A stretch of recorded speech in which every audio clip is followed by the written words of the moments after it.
welcome back to my channel. I am going to teach you Law of Supply of Chapter 4 Maharashtra Board 12 Standard, and that is of your page number 39. In this I am going to teach you Law of Supply, that is chapter number 4 is there. In this introduction I am going to teach Law of Supply Maharashtra Board Economics. An introduction of Law of Supply is, first, I am going to read the paragraph. First paragraph: the law of supply is also a fundamental principle of economics theory, like law of demand. It was introduced by the Professor Alfred Marson in his book Principles of Economics. उन्होंने लिखा था Alfred Marshall ने, जिसमें principle of economics book publish किया था, जो था 1890 में. The law explain the functional relationship between price and quantity supplied. उन प्राइस और क्वांटिटी सप्लाइड का रिलेशनशिप बताया गया था. ना next paragraph: statement of law. Other thing being constant, अगर कोई अदर थिंग कांस्टेंट है, higher the price of commodity, higher the price होगा, कमोडिटी का प्राइस ज़्यादा होगा. More is the quantity supply, तो क्वांटिटी का जो सप्लाई है वो ज़्यादा होगा. And the lower the price of commodity, अगर प्राइस कमोडिटी कम है, less is the quantity supply, तो लेस होगा क्वांटिटी सप्लाई. तो ये स्टेटमेंट था उनका. इन सिंपल वर्ड्स क्या बताया गया है, क्या एक्सप्लेन किया गया है इसके बारे में. अदर फैक्टर्स रिमेनिंग कांस्टेंट, अगर सब फैक्टर्स जो अदर है वो रिमेनिंग कांस्टेंट हैं. A rise in price result in a rise in the quantity supply, अगर प्राइस बढ़ गया है तो जो क्वांटिटी सप्लाई वो भी बढ़ जाएगा. एंड वाइस वर्सा, अगर राइस कम हो गया है तो क्वांटिटी सप्लाई भी कम हो जाएगा. Thus there is a direct relation between price and quantity supply. तो इसमें डायरेक्ट रिलेशन है, एक बढ़ता है तो दूसरा भी बढ़ता है, एक घटता है तो दूसरा भी घटता है, जो प्राइस और क्वांटिटी सप्लाई के बीच में है. सिम्बॉलिकली जो दिखाया गया है, कैसे लिखते हैं उसको, एस एक्स लिखा हुआ है, एफ फिर पी एक्स लिखा है. एस मतलब सप्लाई, एक्स मतलब कमोडिटी, एफ मतलब function and P is the price of the commodity. अभी assumption of the law. The law of supply is based on the following assumption. क्या हो सकता है वो एजम्पशन है. Constant cost of production.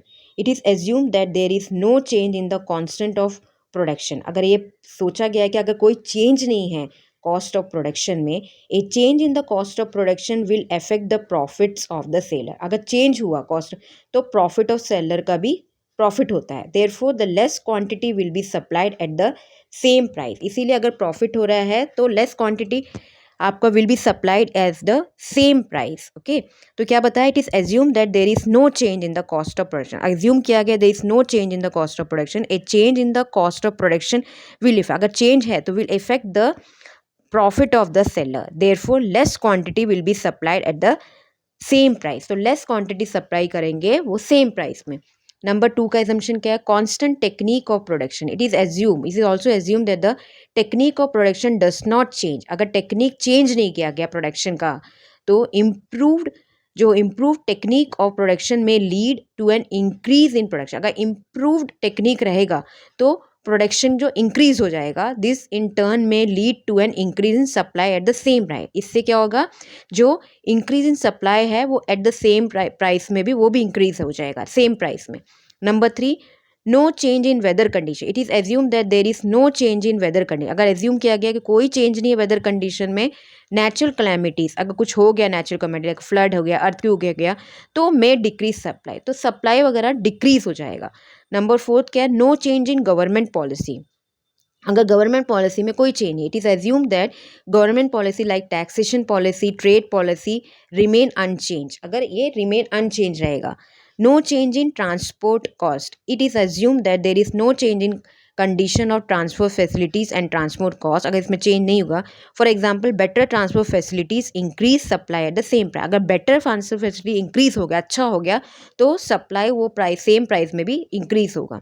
Number 6, prices of other goods remain constant. अगर other goods का constant है prices of other goods are assume to remain constant. Assume किया गया वो रिमेन कांस्टेंट है. इफ दे चेंज, अगर वो चेंज हो गया, the law of supply may not hold true because producer may transfer resources to other product. तो ये नहीं होगा, तो प्रोड्यूसर क्या वो ट्रांसफर करेगा टू अदर प्रोडक्ट में, चेंज करेगा उसको, ट्रांसफर द रिसोर्सेज करेगा. Number 7, no future expectation.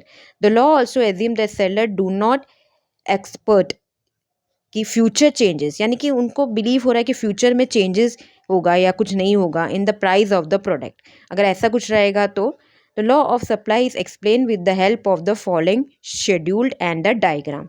अभी ये टेबल नंबर 4 में दिया हुआ है supply schedule, price of the commodity x जो एक्स में है and the supply of the commodity x. अगर 10 है तो 100 kg में 100 kg में 10 है, 200 kg में 20 है, 300 में 30 है, 400 kg में 40 रुपीज़ है, 500 kg में 50। तो देखो इंक्रीज हो रहा है तो प्राइस का कमोडिटी भी इंक्रीज हो रहा है। The table 4.3 explain the direct relation between price and the quantity of commodity supplied. When price rises, देखो प्राइस राइजेस हो गया ₹10 to 20, 30 to 40 and 50। Supply also rises 100 to 20, then 200 to 300, 300 to 400 and 500, ऐसे respectively वो भी increase होगा। It means when price rises supply also rises and when price fall supply also fall. Price गिर गया तो supply भी गिर गया। Thus there is a direct relation between price and quantity supplied. जो डायरेक्ट रिलेशन है ये सप्लाई कर्व में भी दिखाया गया है आपको। प्राइस जो है ऊपर की साइड और नीचे आपको क्वांटिटी वो जो आपको ग्राफ में बनाना होता है। तो देखो प्राइस कैसे हो रहा है तो ग्राफ ऐसे आएगा आपका, नीचे से ऊपर जा रहा है, तो that is your graph. In figure 4.4, x-axis represent quantity supplied and y represent the price of the commodity, and the supply curve SS slopes upward from left to right which have positive slope. It indicates a direct relation between price and the quantity supplied. तो आपको table के through और graph के through ऐसे बनाना है। फिर expectation of the law of supply, क्या एक्सपेक्टेशन होता है? Number 1, supply of labour. Labour supply is the total number of hour that workers to work at a given wage rate. It is represented graphically by a supply curve. In case of labor, as the wage rate rises, अगर rises हुआ wage rate, the supply of the labor hour of work would also rises, वो भी rise हो जाएगा। So supply curve slopes upward, वो ऊपर चला जाएगा। Supply of labor hour of work falls with a further rise in the wage rate, supply curve labor bends down, यानी कि वो नीचे आ जाएगा अगर वो falls हुआ तो। This is because the worker would prefer leisure to work after receiving high amount of wage, यानी कि उनको इतना काम नहीं करने को मजा वो होगा अगर उनको सैलरी मिल गया तो। Thus, after a certain point when the wage rate rises, the supply of the labor tend fall. अगर supply wages rise हो गया तो labor का वो जो कम हो जाएगा।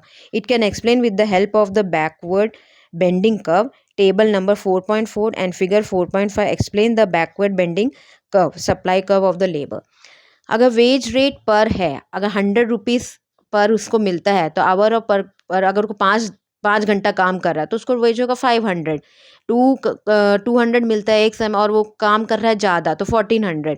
अगर तो आप उसका है 300 है पर वर्क में और वो काम कर रहा है 6 तो 18, यानी कि वो आपका work wage rate per hour और आवर ऑफ वर्क ये दोनों को करके मल्टीप्लाई करके आपको उसको टोटल वेजेस मिलता है। तो ये कर्व आपका देखो इसमें लगाया रखा है 4.5 में, ऐसा बनेगा कुछ। ठीक है, चार्ट थोड़ा सा ऊपर से अलग सा कर्व बनेगा, बैकवर्ड बेंडिंग, लेबर सप्लाई, ऐसा सब बनेगा। तो इसमें जो आपको ग्राफ में दिखेगा इन फिगर, ये है आपका 41। In figure 4 supply of the labor hour of work is shown x-axis and wage rate per hour shown in y-axis.